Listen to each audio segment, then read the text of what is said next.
அனைவருக்கும் வணக்கம். இந்த வீடியோவில் என்ன பேச போகிறோம் அப்படின்னு பார்த்தீங்கன்னா, இன்றைக்கான காலை நேர ஓட்டின் முடிவுகள், அதோட சார்ந்து ஓட்டிங்கில் நிறைய மாறுதல்களும் வந்திருக்கு. அது என்னென்னு பார்த்துடலாம். அதுக்கப்புறமேட்டுக்கு ஒரு முக்கியமான விஷயம் என்ன அப்படின்னு பார்த்தீங்கன்னா, நேற்று எபிசோடு எப்படி போணுச்சு இது எல்லாத்தையுமே கனெக்ட் பண்ணி பார்த்துடலாம். நேற்று எபிசோட் பொறுத்த வரைக்கும் நான் பார்த்ததில் ரொம்ப சுவாரஸ்யமாகவே போச்சு. ஒரு 4 ஃபேமிலி உள்ளே வந்தாங்க. 4 ஃபேமிலியுமே வந்து ரொம்ப கலகலப்பாக இருந்ததை பார்க்க முடிஞ்சது. அவங்களுக்கு பிக் பாஸ் ஒரு டாஸ்க் வச்சு அவங்க எனக்கு தெரிஞ்சு 3 ஃபேமிலி வந்து கேஷுவலாக பேசிட்டு போனாங்க. ரயானுடைய சிஸ்டர் வந்து ரொம்ப கொப்பளிச்சிட்டாங்கன்னு சொல்லலாம். சரி, இது எல்லாத்தையுமே சேர்த்து பார்த்துடலாம். ஃபஸ்ட் இடத்துல ஜாக்லின் 50,000 ஓட்டுகளை கடந்துட்டாங்க அப்படின்னு சொல்கிறது. 50,000னா 50,000 தாண்டி வந்துட்டாங்க. இவங்கள பொறுத்த வரைக்கும் இவங்க ஃபேமிலிக்காக வெயிட்டிங்.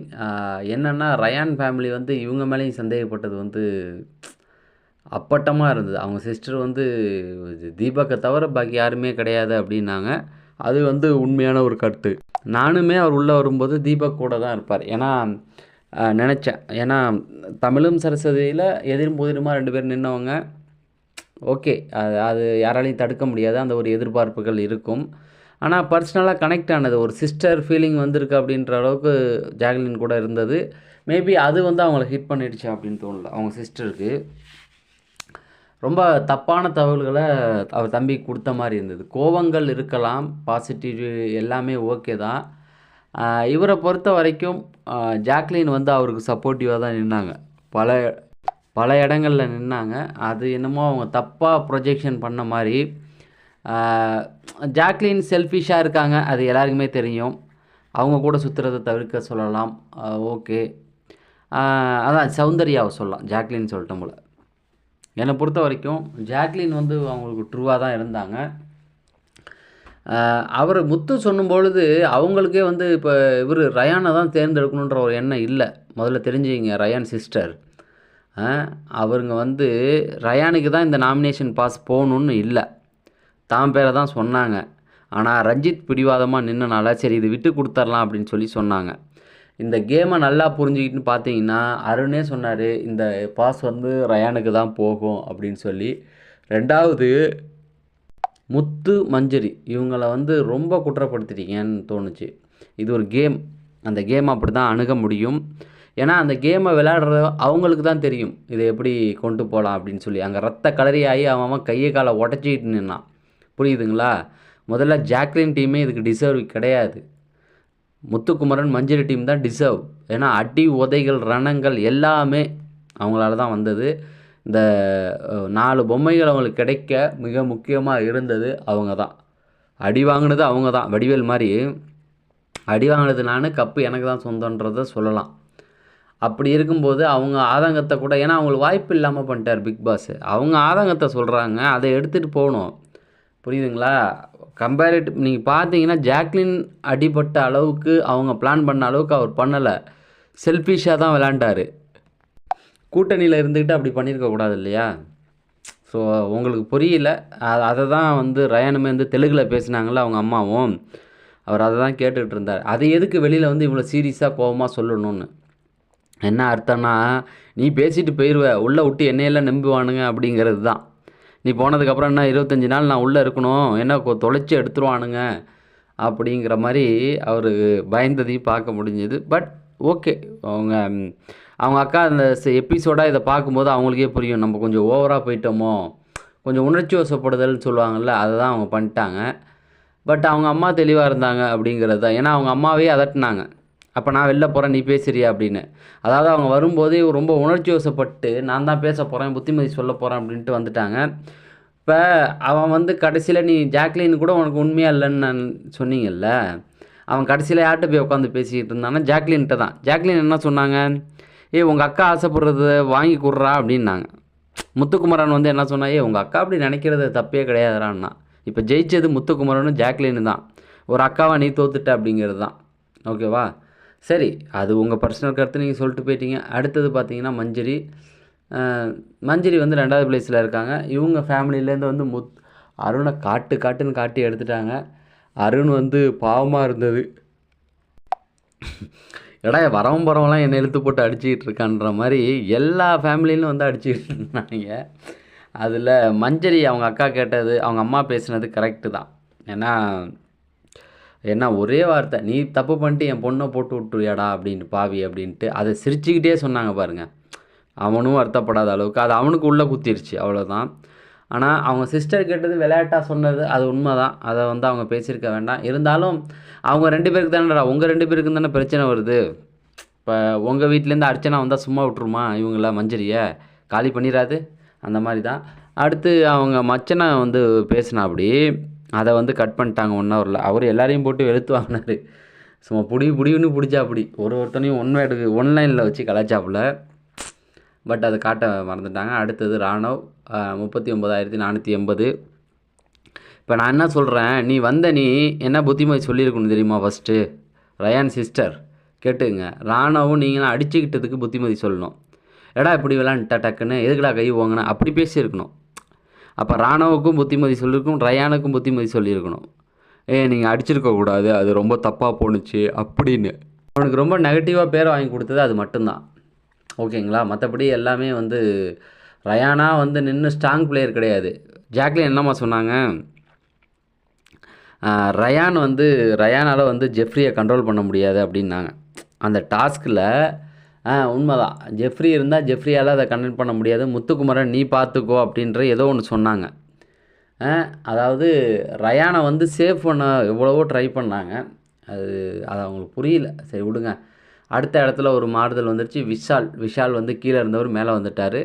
பட் நல்ல ஒரு எஃபோர்ட்னு சொல்லலாம். அவங்க அப்பா வந்து பேசினது, அவங்க பாட்டி, அவங்க அம்மா நல்ல அட்வைஸ் கொடுத்தாங்க. அவங்க அம்மாலாம் அவங்க அப்பா எல்லாத்தையும் பார்த்துட்டேன் அப்படின்னு சொன்னது, அந்த செயின், அதை எல்லாத்தையும் தாண்டி அவங்க அப்பா கேட்ட அந்த கேள்வி மஞ்சரி கிட்ட கேட்டார்னு நினைக்கிறேன், ஏன் உங்களுக்கு பிடிக்கிறது இல்லைன்னு. அதுக்கு அவங்க பதிலாக சொன்னாங்க, முதல்ல உன் பையன்ட்ட இல்லை நீ கேட்கணும், ஏன்டா உனக்கு மஞ்சரியை பிடிக்கல அப்படின்னு. அது கேட்டிருக்கலாம்ல. அதானே உண்மை. அவங்க பையனுக்கும் பிடிக்காது இல்லை, ஜாக்லினை பிடிக்காது, ஏன் உனக்கு ஜாக்லினை பிடிக்காதுன்னு கேட்டிருக்கலாம். பட் மஞ்சரி வந்து ஹானஸ்டியாக ஒரு பதில் கொடுத்தாங்க, அது வந்து பாராட்டத்தக்க வேண்டிய விஷயம். அருண்கிட்ட போய் கேட்டார் பாருங்களேன். அருண் வந்து ஜாக்லின் சொல்லி தான் உனக்கே வந்து இந்த விஷயம் புரிஞ்சது அப்படிங்கிறது உண்மை தான். அருண் வந்து அந்த இடத்துல அவன் ஏன் கத்துனான் அப்படின்றது உண்மை தான். அவன் அருணை காப்பாற்றி விட தான் கத்துனான். அது என்னன்னா அதை நீ புரிஞ்சிக்கல அப்படிங்கிறது தான் அவர் சொல்ல வந்தார். அருண், நீ அதை புரிஞ்சிக்கலடா தங்கம், அவன் உனக்காக தான் வந்து அவன் பேரை கெட்ட பேர் ஆச்சு அப்படிங்கிறதையும் அவர் சொல்ல வந்தார். பட் ஓகே அப்படிங்கிறது தான். அங்கேயும் அவங்க அப்பாவும் போட்டு அருணை நிமித்தி எடுத்துட்டார். அவன் பாவம் உட்காந்து அழுவாத குறையாக உட்காந்துக்கிறான். என்னடா வரவன்லாம் நம்மளை அடிச்சுக்கிட்டு இருக்கீங்களே, வரவன் அது எப்படின்னா, வரவன் நீ அடிக்கலாம், போகிற நான் அடிக்கக்கூடாதா, அந்த மாதிரி அருணை வரவன்லாம் இழுத்து போட்டு அடிச்சு அவனுக்கு உண்மையாகவே பாவமாக இருக்கான். நாளைக்கு அவங்க ஃபேமிலிலேருந்து யாராவது அனுப்புங்க, அது 3ஆவது நாள் தான் வராங்களாம். பட் நாளைக்கு வந்தால் கிறிஸ்மஸ் டே இல்லை, ஒரு ரியலாக வர்றது 3ஆவது நாள் தான். அதையும் நல்லா புரிஞ்சுக்கணும், 3ஆவது நாள் தான் கிறிஸ்மஸ் டே. இன்றைக்கி வந்தவங்கள தான் நாளைக்கு காட்டுவாங்க. சரி ஓகே, அது நாளைய பிரச்சனை, நாளைக்கு பார்த்துக்குவோம். அடுத்தது பவித்ரா, அதில் எந்த மாற்றமும் இல்லை, 33,000 ஓட்டுகள். பவித்ராவை பற்றி யாருமே எதுவுமே சொல்ல. இவங்க ரயான் அம்மாவோ யாரோ ஒருத்தவங்க சொன்னாங்க. அதுக்கப்புறம் ஒன்றும் பெருசாக யாரையும் கண்டுக்கல அப்படின்னு. ஜெஃப்ரி வந்து மஞ்சிலுடைய பையனை அழைச்சிட்டு போய் இந்த தலையில் எது வச்சு விட்ட இடம் நல்லா இருந்தது. ஓகே, ஜெஃப்ரி இப்போ முன்னேறிட்டான். அடுத்த இடத்துல இருக்குது சௌந்தர்யா, அன்ஷிதா 24,000 ஓட்டு. 2 பேருமே 20 சம்திங் அந்த இதுக்குள்ளே தான் சுற்றிக்கிட்டு இருக்காங்க. என்னை பொறுத்த வரைக்கும் அன்ஷிதா வெளில வந்துட்டாங்கன்னா அப்படின்னா அவ்வளோதான், அதுக்கப்புறம் அவங்க வெளில போய் தான் ஆகணும். நேற்று எபிசோடு எப்படி இருந்தது அப்படின்னா, ஒவ்வொரு ஃபேமிலியும் ஒவ்வொரு விதமான சில விஷயங்களை வந்து காமிச்சாங்க. உதாரணத்துக்கு நம்மளுடைய தீபக் அவர்களுடைய ஃபேமிலி ரொம்ப அழகாக இருந்தது. அவர் பையன் தீபக் வந்து ரொம்ப கண்டிப்பான ஆள்னு நம்ம நினச்சிக்கிட்டு இருக்கோம்ல, தான் பையனுக்கு பிடிச்ச மாதிரி ஒரு அப்பாவாக இருக்கணும், தான் பையனுக்கு வந்து ரொம்ப இம்பார்ட்டன்ட் கொடுக்குறாரு. அந்த பையன் வந்து பெருமைப்பட்ட விதம் சூப்பராகவே இருந்தது, ரொம்ப அழகாக இருந்தது.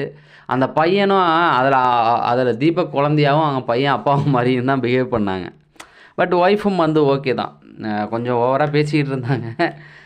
பட் அந்த வீட்டுக்குள்ளே வந்து அப்படி எல்லோரும் பேசி தான் ஆகணும். அதில் அருண்ட்ட அவங்க கேட்ட விதம் நிறையா இன்னொன்னே கேட்டிருக்கலாம். ஸ்கில்டு லேபர் அதை கூட அவங்க வந்து இன்னும் ஸ்ட்ராங்காக கேட்டிருக்கலாம். அதுதான் மெயினான ஒரு விஷயம், அது பெரிய சர்ச்சைக்கு உள்ளாக வேண்டிய ஒரு விஷயம். பட் அவங்க அதை விட்டுட்டு இன்னொரு சில இதெல்லாம் கேட்டுட்டு போனது அவங்களுடைய பெருந்தன்மையை குறிக்கும் அப்படிங்கிறதெல்லாம்.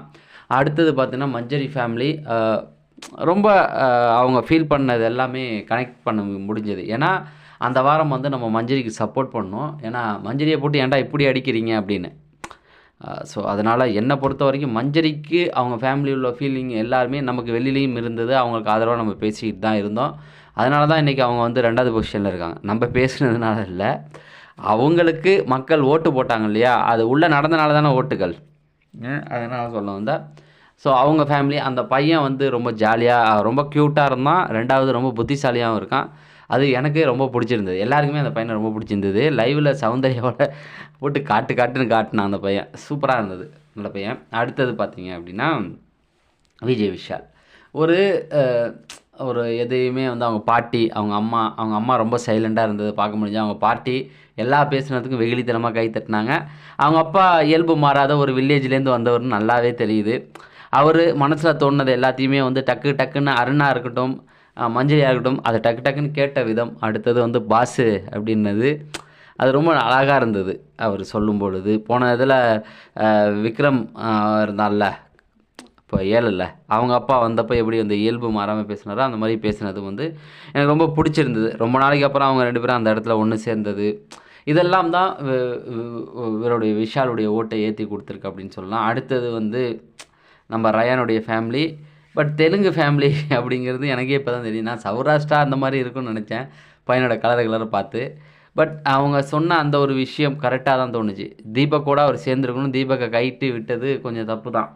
ஏன்னா 2.5-3 வருஷம் வெளியில் தெரிஞ்ச ஒருத்தர் இல்லையா, அவரை வந்து டக்குன்னு விட்டு கொடுத்துருக்க தேவையில்ல. பட் அவர் மேலே எந்த ஒரு மரியாதை குறைவும் நடந்துக்காமல், எப்படி சொல்கிறது, அவங்க வந்து ரொம்ப வருத்தப்படுற அளவுக்கு அவர் நடந்துக்கல அப்படின்னு சொல்லலாம். 2வது சௌந்தர்யா, அவங்க வந்து செல்ஃபிஷாக விளாண்டுக்கிட்டு இருக்காங்க அப்படிங்கிறது நல்லா தெரியும். அதை வந்து சுட்டி காமிச்சாங்க அப்படிங்கிறது தான். அதில் ஜாக்லினை இழுத்தது தான் எனக்கு அவங்க சிஸ்டர். இவர் சொன்னார்ல முத்துக்குமரன் கடைசியாக, அவங்க அக்காடா அப்படி தாண்டா சொல்லி ஆவாங்க அப்படின்னு. அதில் இந்த வீட்டிலேருந்து வந்தவரவங்க அட்வைஸை எவனுமே கேட்க மாட்டான். அது முதல்ல புரிஞ்சுங்க. ஏன்னா இவ்வளோ நாள் நடந்திருக்கு இந்த கேமோடைய ப்ரொஜெக்ஷன். அவங்க அக்காவுக்கு என்னென்னா, அவன் வந்து முன்னிலையில் நோக்கி வரணும், அவர் தனியாக இண்டிவிஜுவாலிட்டி தெரியல அப்படிங்கிறது இனிமேல் மாற்ற முடியாதுங்க. இனிமேல் என்ன ஒரு டிக்கெட் டு ஃபினாலே இருக்குது. கேம் வந்து டார்கெட் பண்ணு தான். ஆண்களில் வந்து அருணா இருக்கட்டும், விஜய் விஷாலாக இருக்கட்டும், இவனுங்களெல்லாம் சேர்த்துக்க மாட்டானுங்க. முத்துக்குமரன் இந்த பக்கம் தனியாக போயிடுவார். எல்லாம் தனித்தனி இதாக இருக்கானுங்க. வீட்டுக்குள்ளே அவங்க சர்வைவேல் ஆகிறது தான் பார்ப்பானுங்களே தவிர அவனுங்களுக்கு அதானே முக்கியம். அந்த வீட்டுக்குள்ளே ஒரு நாள் எல்லாருமே எடுத்துக்கிட்டுலாம் வாழ முடியாது, இல்லைனா ரொம்ப கலவரமாக போயிடும். அதனால் எல்லாரையும் ஆதரித்து தான் ஆகணும். சௌந்தர்யா, ஜாக்லின் இவங்களுக்கு தெரிஞ்ச ஒரு இடம் இருக்கிறனால அப்படி தான் விளையாண்டாகணும். இது நல்லா நீங்கள் புரிஞ்சுக்கணுன்னா 3வது சீசனில் கவின், லாஸ்லியா அவங்க அப்பா வந்துட்டு போனதுக்கப்புறம் லாஸ்லியா எவ்வளவோ அந்த இடத்துலேருந்து வர முயற்சி பண்ணாங்க, முடியல. அந்த வீடு அவ்வளோதான். அந்த ஏன்னா பழசு அவங்க பண்ண விஷயங்களை தானே முன்னாடி தள்ளுவாங்க எல்லா மக்களும். புதுசாக இப்போ நாளைக்கு போனால் எல்லாம் ஏற்றுக்குவாங்களா? ஃபஸ்ட்டு அவங்க போய் அன்ஷிதா பக்கத்தில் உட்காந்தா ஏற்றுக்குவாங்களா? இல்லை, இவர் தீபக் ஏற்றுக்குவார். விஜய் விஷாலோ அருணோ அவரை ஏற்றுக்குவாங்களா? அது ரொம்ப கஷ்டமான ஒரு விஷயம், அது நடக்காது. அப்போ அவர் இவங்க கூட தான் ட்ராவல் ஆகணும். இப்போ அவங்க குழப்பி விட்ட மாதிரி ஆயிடுச்சு அவனுக்கு. அவன் வந்து இப்போ இவங்க கூடயும் சேர முடியாது, அவங்க கூடயும் சேர முடியாது, தனித்து விளையாடுற ஒரு கெப்பாசிட்டி அவன்கிட்ட கிடையாது. அதனால புரிஞ்சுங்க. அவன் எமோஷ்னல் டைப்பு, பொசுக்குன்னு சண்டை போட்டுருவான். முத்துக்குமார் மாதிரி கிடையாது அவன்லாம். இப்போ போன வாரம் கடந்த வாரங்களில் நடந்த நிகழ்வுகள் பார்த்திங்கன்னா முத்துக்குமரன் எவ்வளோ தெளிவாக பொறுமையாக அடியெல்லாம் வாங்கிக்கிட்டு, அதெல்லாம் ரயா நல்லா பண்ண முடியாது, திரும்ப கை வாங்கிடுவான்.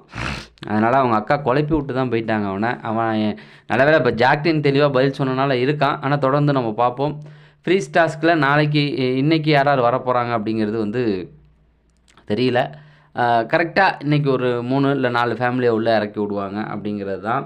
இல்லைனா எல்லார் ஃபேமிலியும் டக்குன்னு நாளைக்கே வந்துட்டால் கூட அடுத்த நாள் 3வது நாள் வந்து ஃப்ரெண்ட்ஸு போன வாட்டி அப்படி அனுப்புனாங்களே அந்த மாதிரியும் வரதுக்கு வாய்ப்பு இருக்குது. ஓகே, இந்த இதுக்கப்புறம் ஒருத்தவங்களுடைய அந்த ப்ரொஜெக்ஷன், அந்த நம்ம ஒருத்தவங்க மேலே ஒரு விஷயம் வைப்போம்ல, இவனை இப்படி நினச்சோமே இப்படி ஆயிடுச்சே அப்படின்னு சொல்லி. இப்போ நல்லா பாருங்கன்னா நம்ம விஷாலுடைய ஓட்டுகள் ஏறி இருக்குன்னா அவங்க அப்பா அம்மா வந்ததுக்கப்புறம் அவன் மேலே ஒரு நல்ல அபிப்பிராயம் வருது அப்படிங்கிற மாதிரி தான். அதனால் ஓட்டுகள் ஏறும், சிலருக்கு குறையும் அப்படிங்கிறது.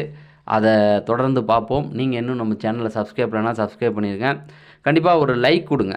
ஏன்னா நம்ம ஒவ்வொரு நாளும் வந்து இதை கொண்டாந்து சேர்த்துக்கிட்டு இருக்கோம் இந்த ஓட்டிங்கு. எனக்கு தெரிஞ்சு ஓட்டிங்கோட ப்ளஸ் அந்த எபிசோட கனெக்ட் பண்ணி சொல்கிறது நான் தான். புதுசாக எல்லாம் ஓட்டிங் மட்டும் சொல்லுவாங்க. நம்ம எபிசோட கனெக்ட் பண்ணுறது, லைவை கனெக்ட் பண்ணுறது, இப்படி கனெக்ட் பண்ணி நம்ம தான் சொல்லிக்கிட்டு இருக்கோம். ஸோ அது சரியா தப்பா, எத்தனை பேர் அதை பிடிச்சிருக்கா இல்லையான்னு நான் தெரிஞ்சுக்கணும் இல்லையா? அதுக்காக பிடிச்சிருந்தா நிறையா லைக் கொடுங்க அப்படின்னு சொல்லி நான் விடைபெறேன். நன்றி, வணக்கம்.